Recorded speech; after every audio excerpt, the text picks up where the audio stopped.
Hello and welcome back to the Smoke Room. We will be continuing Will's route this time.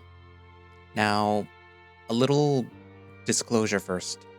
So, his route has received some revisions since last you saw it. And you might be wondering, well, what do you mean revisions? I believe certain scenes have been rewritten. One of those scenes being the scene with Marcy Green. And if you're going like, who's Marcy Green? She's the girl that has the miscarriage. She was also the wife of, I forgot his name, but he's the one that gets his. Well, they find him dead. And they were trying to. Well, Will, Todd, and Sam were trying to figure out what happened with him. So they go talk to Marcy Green. Then they find out that she apparently is very ill, and she was taking some sort of root in order to induce something. And, bad stuff happened to her. In my sort of incredibly quick playthrough to figure out what exactly the revisions were, because if you go to extras and you go to Will, it says route revision. So when you do that, the scene where immediately after Todd and Sam, fool around, it was supposed to have the scene where Marcy, I guess, goes into labor, but then she miscarries. But in this one, she is still kind of fine. You can tell that she's sick and that she's been taking something, but she doesn't. She's still okay, and she ends up staying home. And, everyone else leaves and everything is okay, quote unquote. Then they go to the hip, and then, you have the whole dance sequence, and then you get the option to, do something foolish with Kane or not to. Well, in this playthrough, I decided, you know what, I'm gonna do things a little bit differently from what you've seen. So instead of Kane, we're just gonna say nah, because actually I'll tell you guys after I finish. I'll tell you why I decided not to do the Kane scene, even though you get a really nice picture afterwards. But unfortunately, a lot of what happens may be cut out, so this will probably be a very short Smoke Room update. As always, you can just go down into the description and play it yourself because it's already public. I think you should. Depending if I can't add a lot or if I just say, screw it, I'm gonna put this here, I'm gonna censor it, but I'm gonna put it here. You will or will not be able to see it. Or hear it, I guess, because you don't really see anything. Anyways, but yeah, you'll see. Anyways, but yeah, let's continue Will's route. So I'm gonna start it from here, okay? You ain't the risk-taking type. I think I know, but I'm not sure how to say it. What do you mean? A chuckle escapes my throat. Suppose it's familiar to the notion that I've had when I first met you. Such as? I was taken aback by your recklessness with the way that you came on to me. Badge newly donned and everything. I wouldn't have done it if I saw the damn thing. Doesn't change how real the exchange was. Sure, you needed money. But you didn't need my money in particular that night. The place was packed. Could smell how bad you wanted it. Saw it in the shape of your pants. There's an unspoken language to these things. And that men can tell my body's giving them signals, despite how careful I need to be. And I just didn't think that I could give signals like that anymore. The kinds that you give off so easily. And I'm happy that it ain't gone, Sam. I thought it was. Sam grunts. It's not like you get many chances to be vulnerable. I might just have been more numb to it because I feel vulnerable all the time. I don't want either of us to feel vulnerable, Sam. I want us to feel natural. Is there really anything natural at all about the things that we do, Will? Ain't anything more natural, Sam. What's unnatural is how people try to take pieces of ourselves away. They either try and make us forget what the world made us, or downright steal it from us. You think going to bed with this guy is gonna do all that? No. I've gotta do all the work to get that back. This just feels like a step in the right direction. He puts his hands inside my shirt, sifts his fingers through my fur, finds my chest and squeezes, pulling my back to his chest. Do you really want to do something that would make me happy tonight, Will? Tonight? Yeah. Anything. Okay then. I've been thinking about some of the things that you've said. That there are things that, if you pass them up, you won't have a chance to do again. And you know what? I think you've been through that too many times. I think about where he's going with this. So, you want me to do something stupid? Yeah. And I want to do something stupid with you. Something a messy, stupid, young, and dumb William Adler would want to do. Not the 35-year-old man who thinks too much and who's a stranger in his own body sometimes. We stare at the stars together for a moment. You sure you want to do this alone? Why? You want to come with me? He smirks. Kinda. Won't that be boring for you? Not if he has you doing some of the things for him that you have me do on the regular. I smirk. So you think that this is payback, huh? You might be disappointed if you think that I'm as easy to bend over as you are. I didn't say that I was going to be easy. But I have faith the show will be satisfying when you're butting heads with somebody just as stubborn as you are. Are you really willing to loosen up? Funny you should mention that. If you can allow for things to go where they need to, then so can I. As if you can handle doing what I do on the regular. I'm sure that I could manage. Well, you sound sure. But that's big talk. Good thing you have a big mouth. You're probably gonna need it. I'm not gonna think about that right now. I'm sure you'll have plenty of time to mull it over if things come to that. You know, Sam, I read once upon a time that the lights that we see in the sky right now are from stars that died so far away a long time ago. And it makes me think that I don't think that I want to be a walking reminder to people of what I used to be. I want to feel alive right now and live more with the time that I've got left. After all this shit with the hit and the killings, I mean. Sam just laughs. Good. Then let's go back to the bar. Let's find that wolf. And we can do something stupid together. We help each other to our feet and walk back inside. There's people asleep on the floor and not off the rafters, but the music's still going and there's still plenty of people who haven't had their fill of dancing the night away. Kane is still at the bar. Somehow he has a way of still looking good even after sweating. I can smell the alcohol and the sharp canine signifier on him well before I'm near, then take a seat next to him. He glances over at me and smirks. Well, hello again. It's good to see mixing with common thugs and vagabonds didn't give you a heart attack, Sheriff. And that your bedtime isn't 8 o'clock. He slides a string towards me. You really think I'm no fun, don't you? I put my hands on his drink. It's cold to the touch and warm to the lips. Can't believe it till I see it. Where do you propose that he show you this? I've got this, Sam. I take another sip of Kane's drink, then put it down and slide it back over. Do you? Kane chuckled. Yeah, do you? I solemnly swear it, bounty hunter. A few heads turn to the end of the bar and scoot away.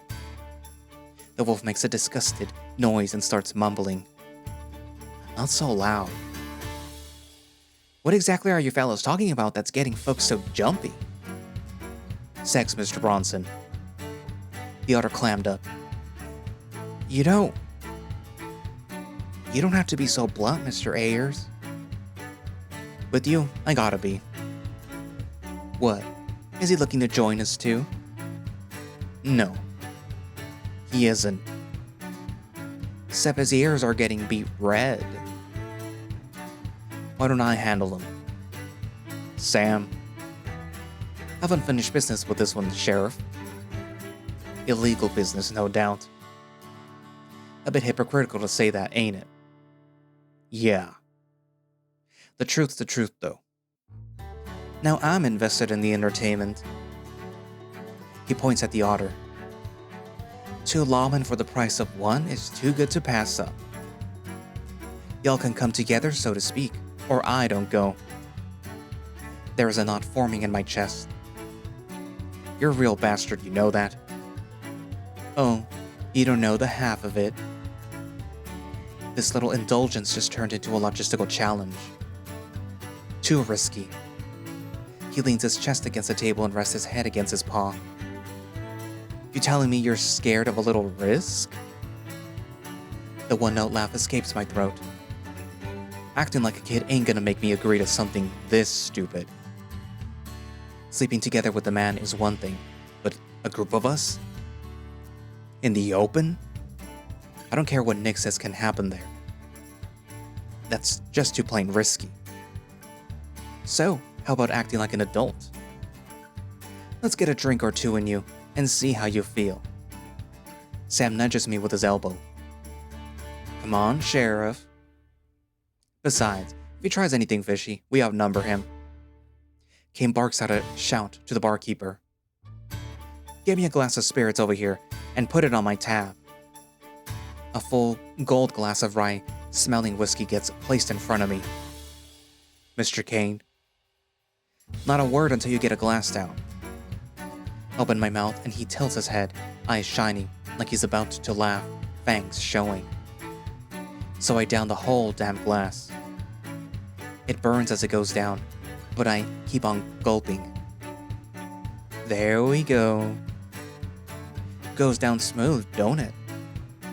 For a moment I hear the familiar voice of a young German shepherd, not a wolf. I check my watch. It's 8:55 here, so it's 10:55 there. So, what will it be, Sheriff? Want to do something different for a change? I know this is a mistake, but I also know that I want to make it. There's something important here. Should I make a mistake? And this is where my choice is going to deviate, because last time I picked yes, and the 4 of you get to fooling around. But this time I'm going to pick no for a very special reason. I'm afraid that's going to be a no, Mr. Kane. He shrugs and then takes a swig of his beer. Suit yourself, lawman. He sets a glass down on the table with a tink. Just try not to hit the whiskey too hard. The slight grin on his face spreads a little wider. You seem like the type who keeps a bedtime.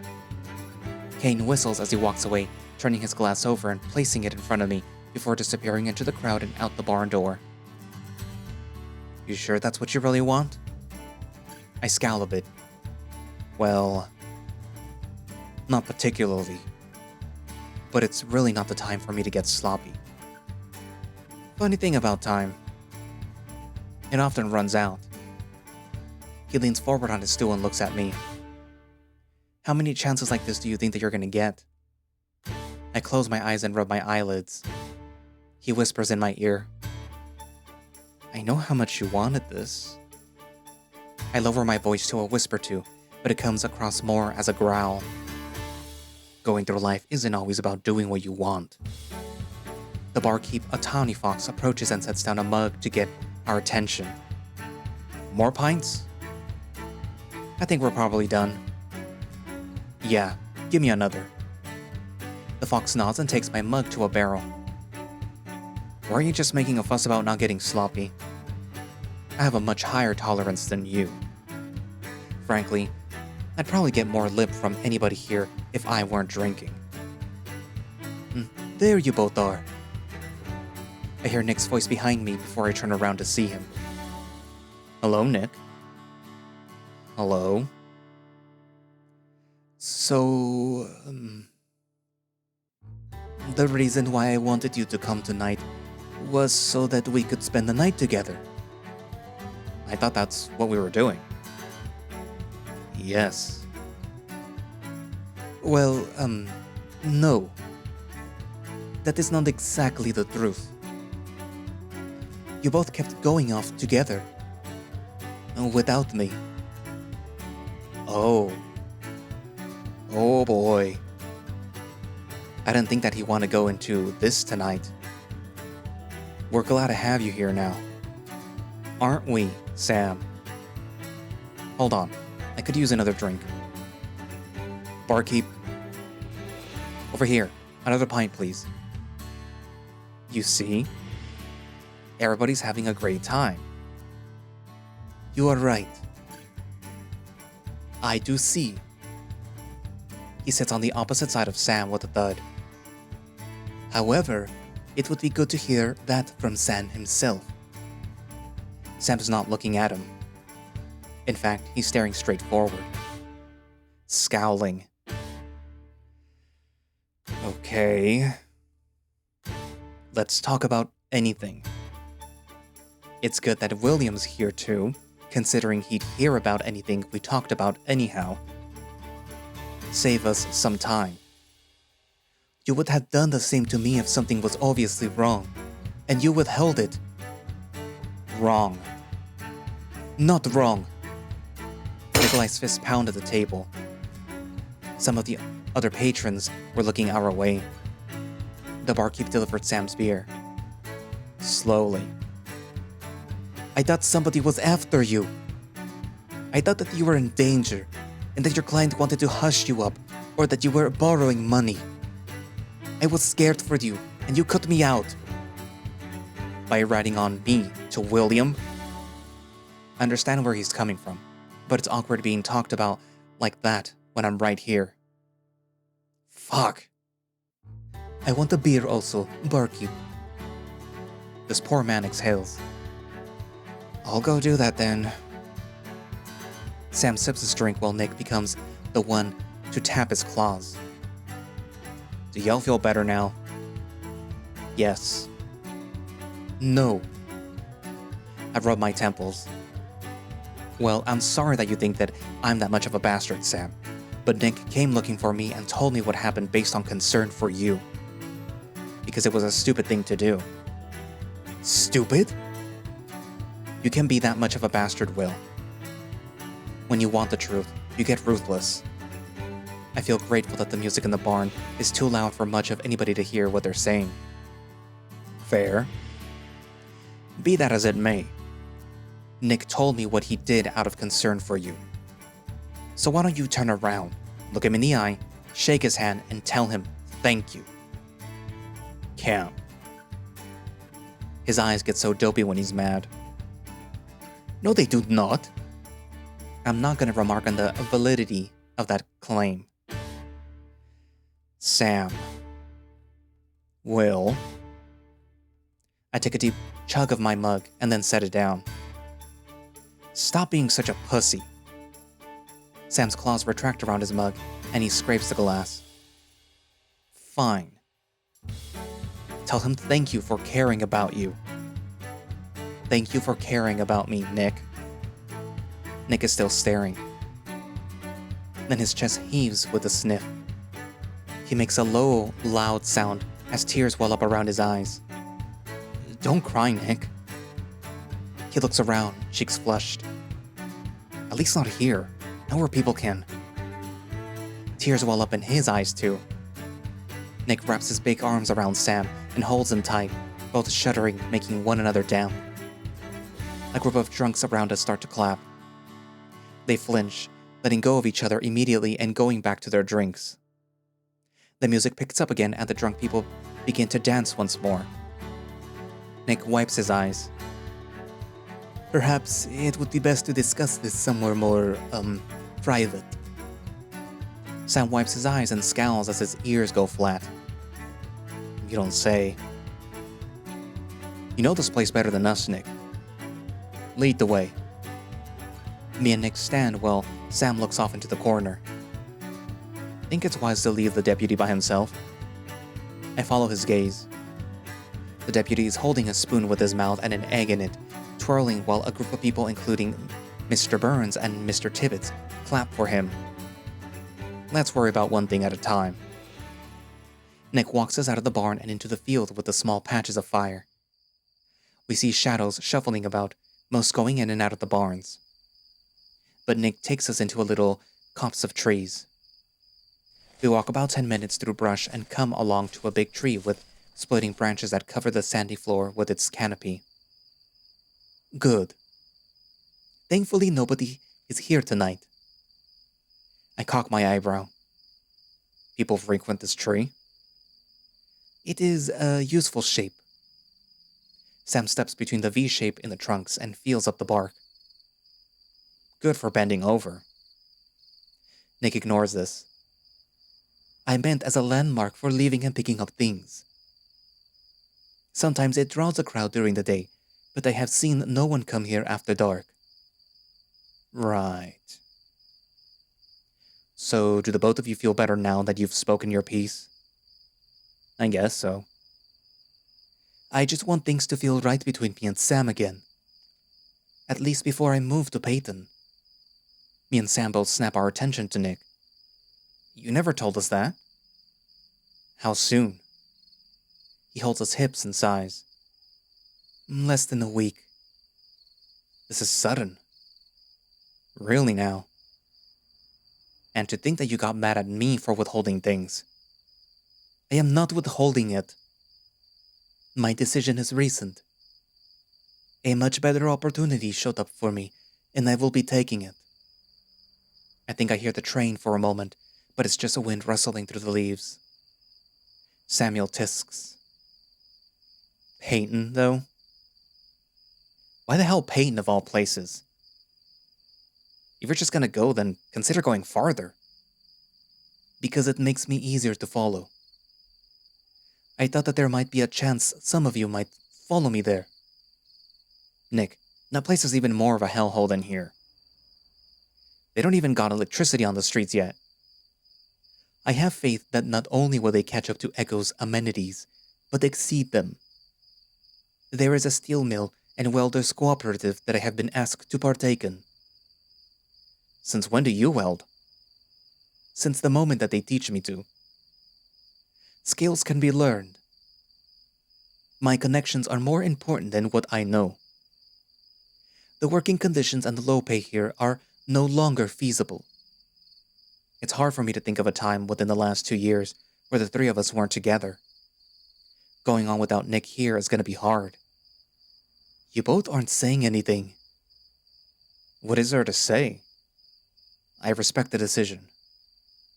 Sam doesn't like it here either. I like the both of you, though. I put my hands in my pockets and listen to the crickets chirp. Ain't that just the way of things, though? Life is just a series of people coming and going. People that you hate just as much as the people that you... They both watch me carefully. You know, we're about as close as the three men can be with one another, ain't we?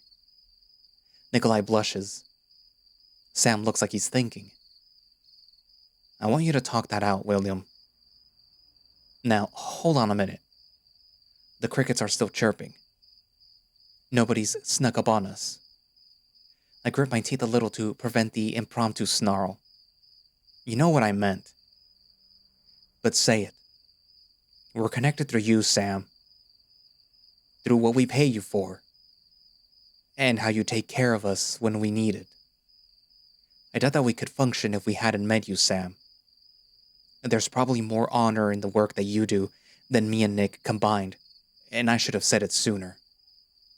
Oh, fuck off with that expression. You're just funny when you're sentimental is all. Now I feel like a fool. I need to hear you say this, though.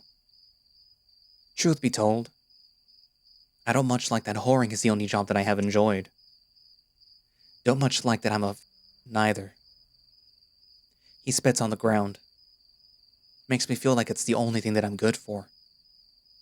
But I accepted that a long time ago. And you're the only two who give me purpose outside of that work.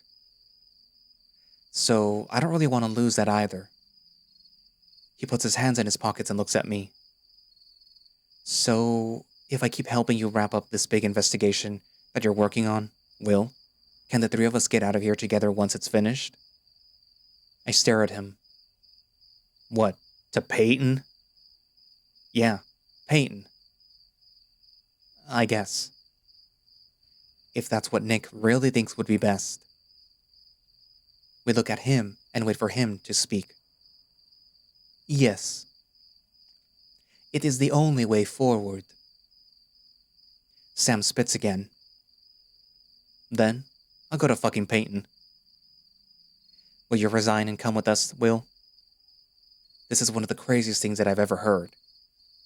And what's crazier now is how much I'm considering it after everything that's happened. It'll be a lot harder for me to protect you anywhere else, Sam. Is that what you really want? He shrugs. If there really is something bad in store for me, it might be because it's meant to happen.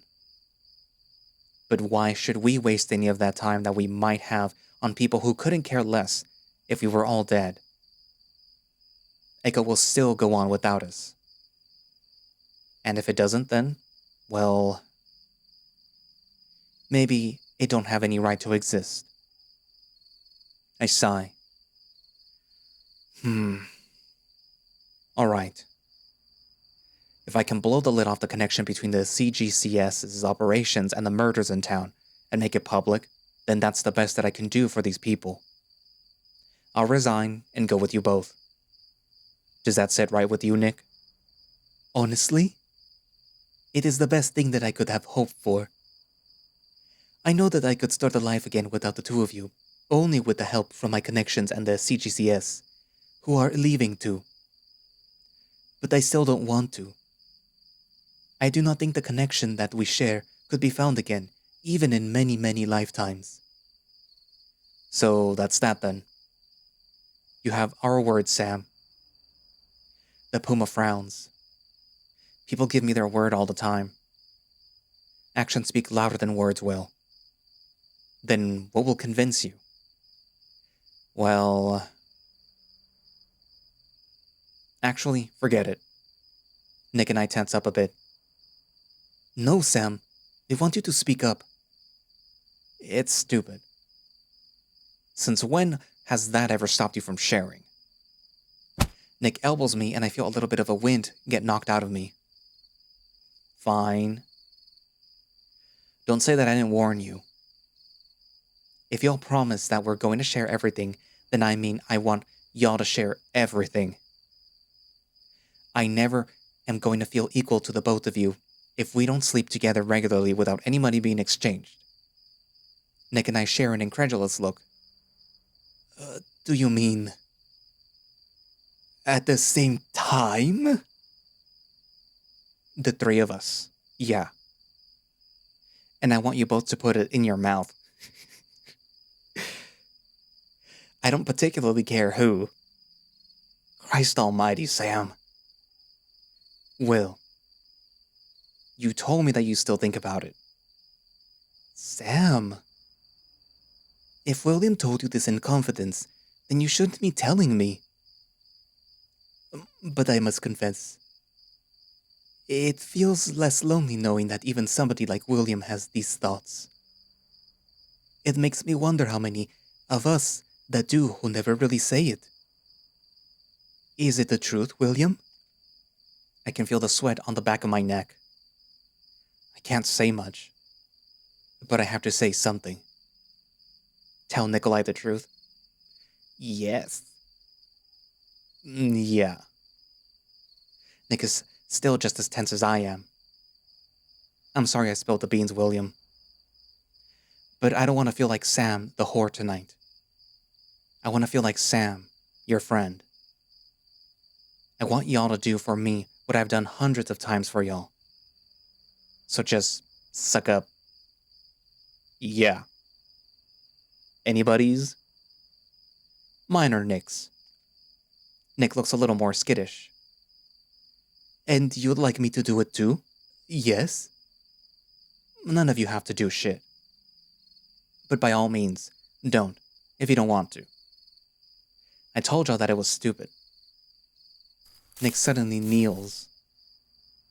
Okay. I will try you both then. My heart jolts. Nick, you said that we didn't have to. And who says that I didn't want to? I understand how Sam might feel since he's the one who always does this. And, like I have said, I have the thought to do so before. What? Please do not make me repeat what I said. Okay, but I said the thought was dumb. And you'd never asked before to try. Take off your pants, Sam.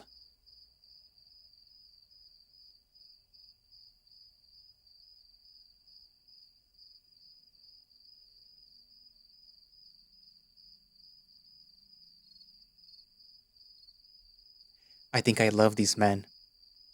No, as I hold Sam's waist and Nick holds mine, I know I love these men. I decide right here and now that we'll either die together or survive together. Nobody's getting left behind. I start to breathe deep and slow, then gasp.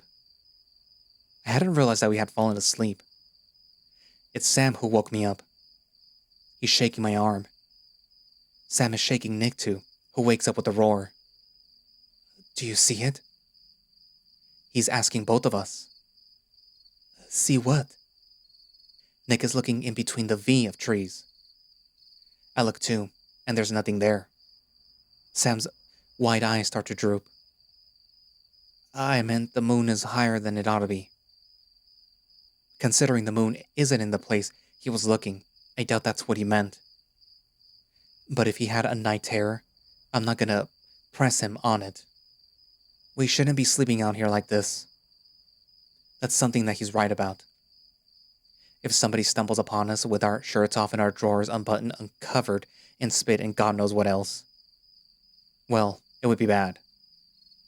The journey back to the barn goes without incident. We find Todd passed out on the rafters.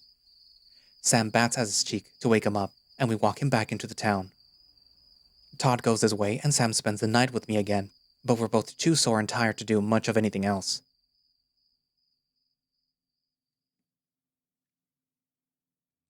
It's 10 past 5 p.m. there, so it's 10 past 3 p.m. when we arrive at Marcy's cottage. Marcy's adorable little cottage looks far less adorable each time that I see it. Gone are those windowsill pies cooling in the sun and the evidence of bustling activity in the yard and on the porch. The house feels less like a space for somebody to eat and sleep in, so much as a replica of a house. Dolls line the outside steps. Potted plants that used to contain live succulents now have knitted replicas. All things on the stoop look untouched, but also unmaintained. I can tell she's home only from the open windows. Marcy? I don't get an answer. Marcy, it's Sheriff Adler. Please open up. I need to ask you some questions. She doesn't respond. We're sorry to bother you, Marcy, but this'll be the last time. Swear on my Grandpa Emmett's grave. It sounds like she isn't going to respond. But then we hear her voice. Just go away. Todd gives me a worried look. I stick my head through the window. You don't sound well, Marcy. We can help you if you need it. She makes a high-pitched groan and then a screech. I said, go. Todd gives me a look, as if he's asking me what to do. I clear my voice and begin to ask her again, but I never get the chance to. From within, we hear something splash onto the floor. We hear Marcy Green inhale, ragged and slow, until she lets out a shriek that goes well beyond the boundaries of her property into Lake Emma. I can't tell if she's screaming at us or from pain. Ayers, Bronson, help me bust this door down right now. Nobody hesitates. I place my body on the door and Todd and Sam flank me. Slam on it on the count of 3. 1, 2. We hear another horrible scream. 3. I can feel something knock loose from our combined body weight, but it's not enough. There's another splash. Again. Then a gurgle. 1. The scraping sound of metal on wood. 2. A toppling sound. 3. The wooden slot gives this time, and the door busts open.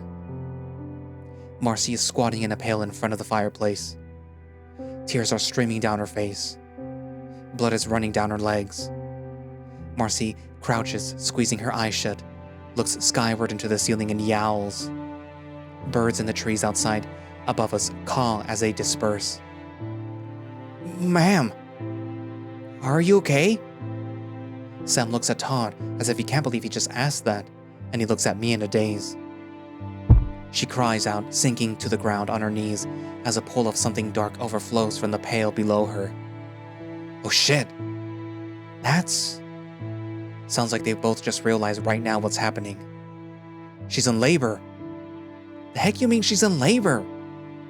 I don't think I fucking stuttered. A slew of curse words fly out of my mouth. I should have known from the medicine that this might not have happened yet. You ever delivered an infant, Todd? Not a person's, no. Well, it ain't much different. Go to the cupboard and get her a clean sheet. Okay. He runs a little stiffly as his thick tail trots behind him. We hear him slide and then run into some cupboards as a few boxes topple. I hold Miss Green. She's shaking something fierce. Deep breaths, ma'am. Help me move her, Sam. She's leaving thin, splattery trails as we get her out of the kettle. I try to get her onto the floor, onto a flat surface, but the coppery smell of blood is cloying. Sam elevates her head with a pillow. Do you have a midwife? She looks at him like she's lost and shakes her head and starts crying again. I hear Todd's footsteps as he races back into the room with what looks like a tablecloth. We have to get these off of her. Can we do that, ma'am? She nods, still shaking. Todd looks at me like I'm the one who needs to do it. Sam shakes his head and jerks it towards her, giving Todd the hardest stare that I've ever seen him give in his life. Okay.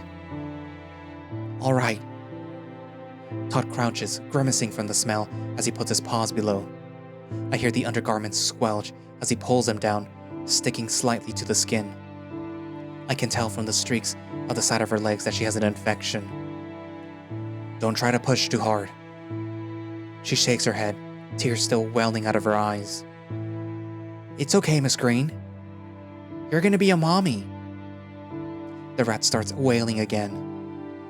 More blood splashes to the ground. I think I see a head. Miss Green screams again. I definitely see a head. I hold her paw and she squeezes mine. Hattie did the same when she delivered Andy. Without any medication, I can't imagine the pain that Miss Green is going through. Now there's a body. Hold it while it comes out. I am. Make sure that the cord isn't wrapped around its neck. Is that not supposed to happen? The baby can get strangled on it if you're not careful. It's sliding out pretty easy now. I can see it too. It's bloody and hairless, with chunks of pus coating the body and encased in a thin film of mucus. But it's small. Very small. Do we need to cut the cord? No need. It's good to let the blood flow through the cord and the rest comes out later. It usually detaches by itself. How do you know that? Because it happens enough at work. I know he's right. There aren't any sounds. I feel my expression numb and Todd looks scared. Sam just covers his mouth, unable to look away from the scene of Miss Green trembling while the sour-smelling thing attached by a fleshy cord below her legs doesn't breathe. I hang my head, pinch my nose, and then look back to Sam. We need to keep her awake. She's lost a lot of blood. I knew that they were dead. I knew it. I knew it. I knew it. You don't have to worry about that, Miss Green. But it's all my fault. It's not. This thing happens all the time. Trust me, I see it happen all the time. But it is, though. If it would have lived, he would have taken it. What? Taken it like he took me. Miss Green. If he was dead, then I could have had this one. But now, there won't be another one. Forever again. For never again. For never again. Her eyelids flutter before they close. Stay with me, Miss Green. Todd, go get her something to drink. Sit with her and keep talking, Sam. I'm going to go boil some water. I don't look back at them when I stand up, feeling my tail sway behind me as it prickles. I see Sam shake her shoulder to try to wake her up again. There is a big enough pot below her stove. Todd knows exactly where the cups are. He finds a large jug of water in the pantry and turns the knob to let it flow. I turn on her sink and let the water begin to flow. Todd runs out with the cup in his hand. I'm surprised but thankful that she has a gas stove so I don't have to light a fire or stoke any coals to get it started. I have to find a place where Marcy can lie down. Her couch is so covered with these damn dolls that she has no place to sit. Upsetting her further will just add stress. I remove each and every one of these dolls from the couch and place them on the only surface left, which is the table. Sam and Todd bring her in, and she's holding a pink stained sheet wrapped up in a swaddle. Here. I direct them to the couch. Marcy is still dripping from the legs. Bedroom. No, Marcy. It's not clean. She holds up the sheet. I want to put her with the others. With the others? Oh, God. Todd takes it from her and disappears into the bedroom. Thank you. Always such a good boy. Sam leans into me, whispering in my ear. The afterbirth wasn't whole when it came out. I feel the fuck roll out of me like it's a gasp. Marcy, who's your doctor? Medicine? I've had my fill of medicine. We already know everything, so there's no need to hide anything from us. You're very sick, and you need help. Todd comes out of the room looking a little queasy. I dragged the couch in there and kept her on it. Okay, that's enough. Let's talk in the kitchen. They both follow me. Okay, this is really bad. Sam? Dora knows doctors, right? People who are close enough, yeah. Would she help in this case? She would. She'd respond better to you than she would to me. Right. I could go get help. I think that it would be a good idea to go fetch her. Be careful about who else you bring. If a licensed doctor saw any of this, it wouldn't be any good for her. Yeah, okay. Sam gives Marcy another cautious look before disappearing out the front door. Me and Todd head back to the living room. She's staring up at the ceiling, holding her paw up, feeling one of the yarn streamers tacked to her walls, letting it slip through her digits, coiling them up. Marcy. She doesn't respond to my voice. Miss Green? Is it okay if we give you this? Her eyes widen as her mouth broke into a smile. Penelope. I bet you thought that I had forgotten all about you. Is Penelope the doll's name? No. That was my sister. The doll is hers. Did she give it to you for safekeeping? It doesn't look cheap. Because it wasn't. I stole it because I was jealous. but I was going to give it back. I just never got the chance to. None of us dare ask why. Why do you think Mr. Green had this locked up in the cellar? Because he knew that I wanted it. He'd know if I tried to mess with the chains. But why would he put it down there? Same reason he always did. He knew little girls like dollies. She takes a look at the porcelain and gives it a kiss on the cheek. In the dark and the quiet, it's safe and warm. Sometimes you have to lose yourself in the coziness. And the idea of not moving anymore isn't so bad. Because you're pretty as a picture and not quite so cheap. Miss Green, what does it have to do with anything? I'm just repeating what he said before he took me away from everybody that I knew. I think I understand now that he just liked to hurt me. Not because I think it made him happy, but because it made him feel more alive. Made him feel more alive than me, all the while saying he was doing me the greatest favor. Well, he wasn't doing that. I just think.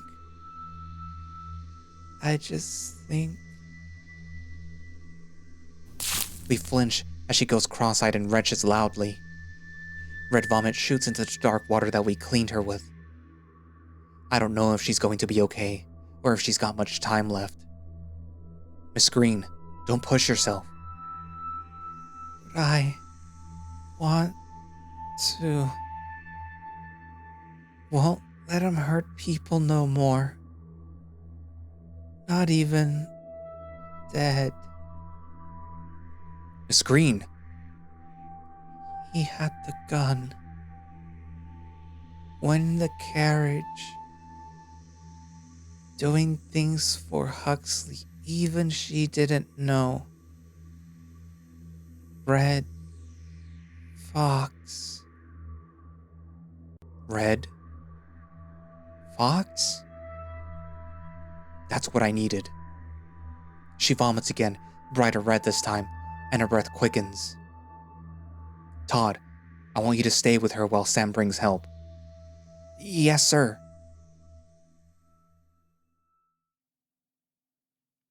I'm used to being covered in bodily fluids any day of the week, but I'm still not used to blood.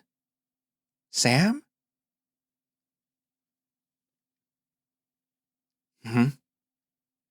Are you with us? I stop staring at the bucket of water that's taken on a pink hue. Could you hand me a rag from one of the clean buckets? This one's already warm. It's because of her temperature is increasing. She's burning up. Is she gonna be alright? I've seen women in worse condition pull through, but it's pretty bad. What do you think, Avery? It's bad. I think an IV solution is necessary for any chance of a partial recovery. But there will be permanent damage. I'll pay any expense. Just do what has to be done. Right away. Could I ask one of the residents to stay for a moment? I can. That will be me. Cynthia closes her mouth and nods. Where is she? A familiar stern voice echoes through the hallway. An older vixen, who I recognize as Miss Burns, makes her way into the hall, being trailed by Scarlet. I told her that she should wait, but... It's fine, Scarlet. Let me see her. The madam makes a quiet gesture with her hand, and Miss Burns stands over the bedside of Marcy Green. Her stiff face slackens to a look of remorse. What happened to her? From what I can tell, complications in delivery long-term may have led to sepsis. From just one delivery? This looks like several. From what the police have told me, more than 10. Her head snaps to the madam. More than 10? Oh, the beast. She doesn't have to worry anymore. We'll take good care of her. Yes, we will. What will you provide to the cause, Gretchen? What do you need? Money? Assurance. On? That you'll go through me and the doctor before giving any more girls in the community dosages. She looks like she's about to argue, but the madam gives her a look so intense that the vixen recedes. She clasps Marcy's paw like she's a daughter, stoops over her, and kisses her forehead once before wiping away a tear. All right. Good. Nothing we've said leaves this room. That goes for everyone here. Me, Cynthia, Avery, and Scarlett all nod.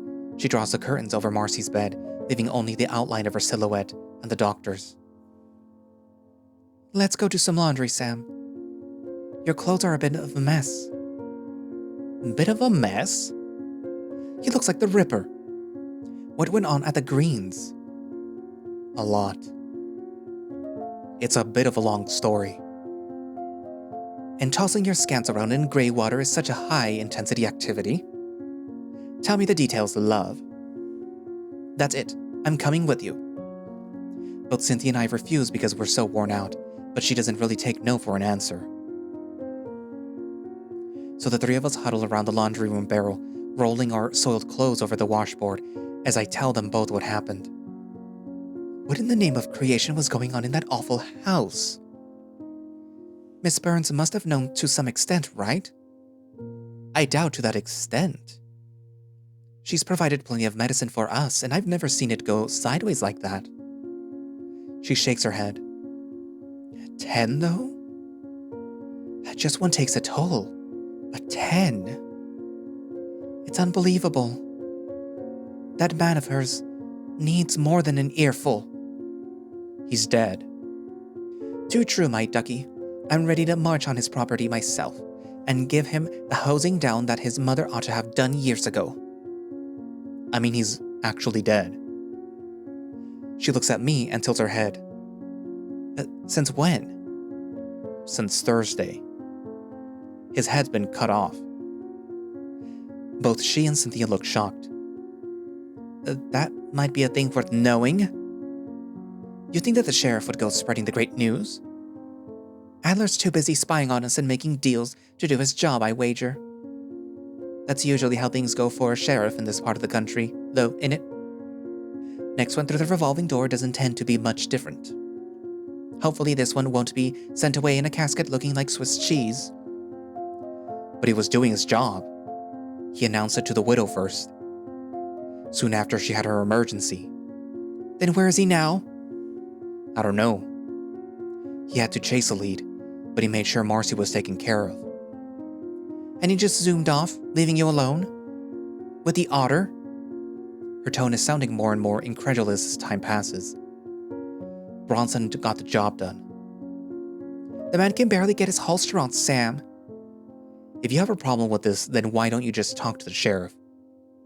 I don't need to talk to him. I'm just saying that he was probably better equipped to handle the situation than... Sam. We hear William's voice down the corridor. Looks like it's time for me to pack it up. Let's talk again soon, lovies. She leaves the doorway and lets out a one-note giggle as she bumps into William in the hall and clambers past him. Cynthia marches right up to him.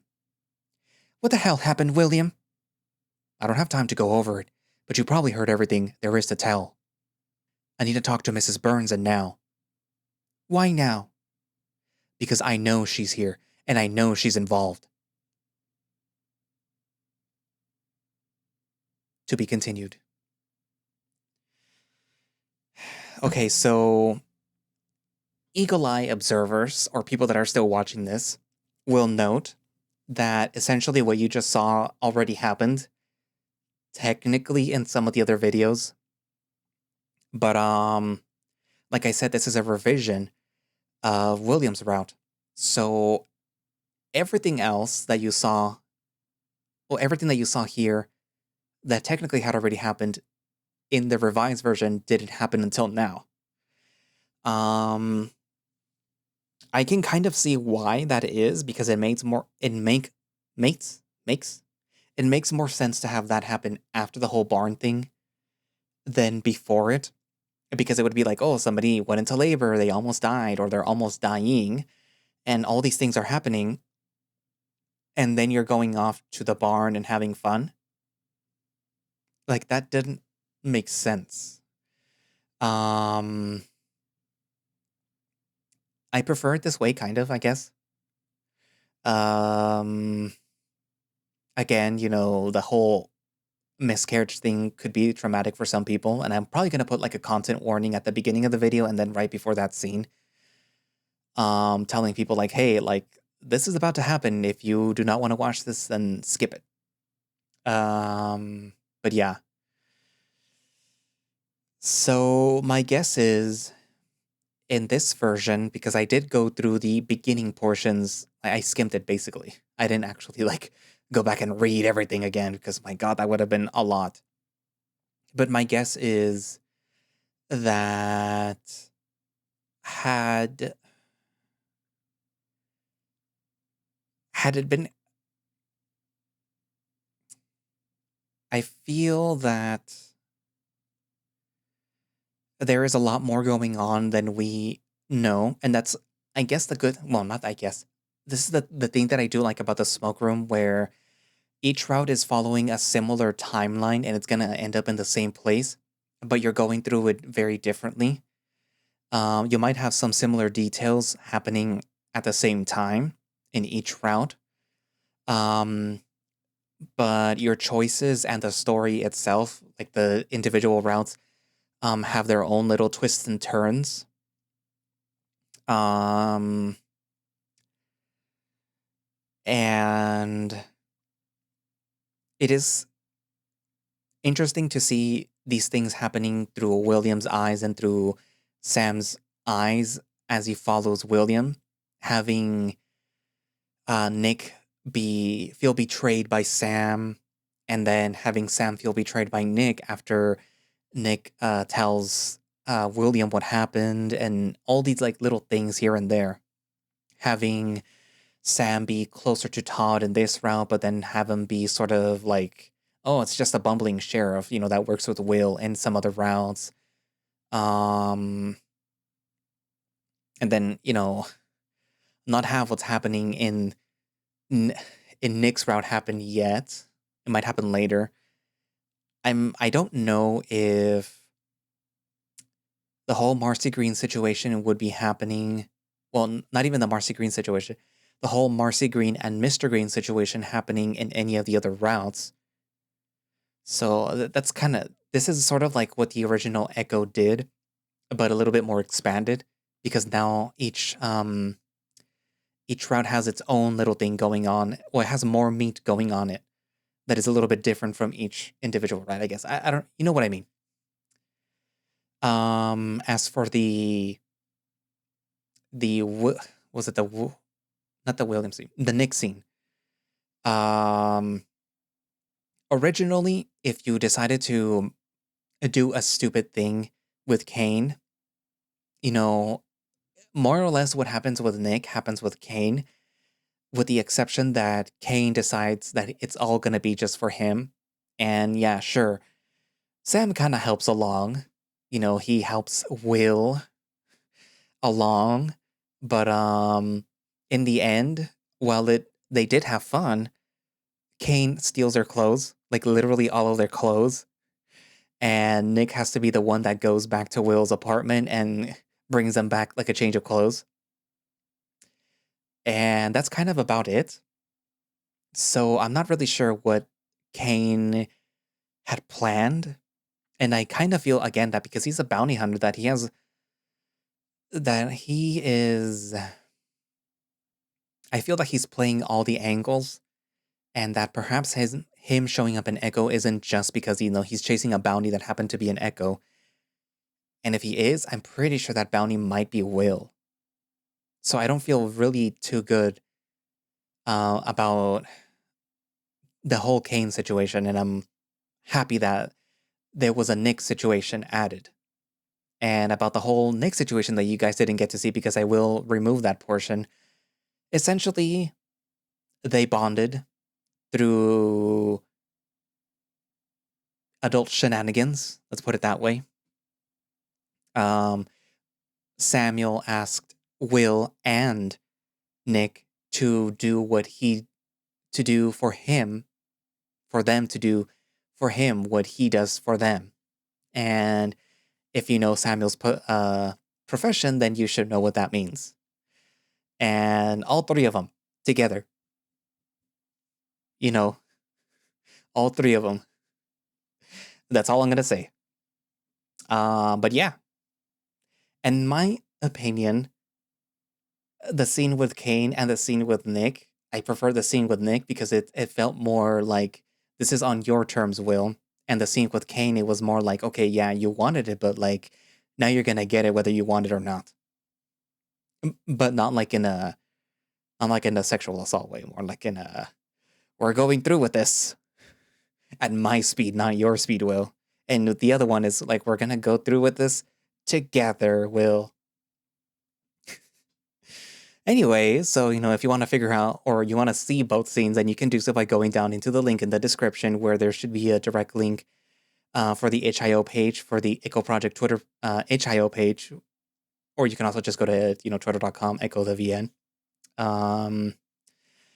And it should have a direct link for the HIO page, like I said, where you can download the game and play it yourself, or you can just go to HIO yourself and search for it there and, download it. And if you would like to support Echo Project and get early access to builds of all the Echo Project stories, which is the Smoke Room and... Well, for right now, it's the Smoke Room. I'm still waiting for the Arches update. I actually already saw the Arches update. The newest update, but I haven't seen the revision for it yet because that all depends on a certain little person. But yeah, look forward to that. And also look forward to whenever they decide to update Kamiya, because it's supposed to be updated soon. Come on, Howley. But yeah, anyway, so I'll put the links down in the description, and thank you all for watching, and I will see you guys in the next video. Bye-bye.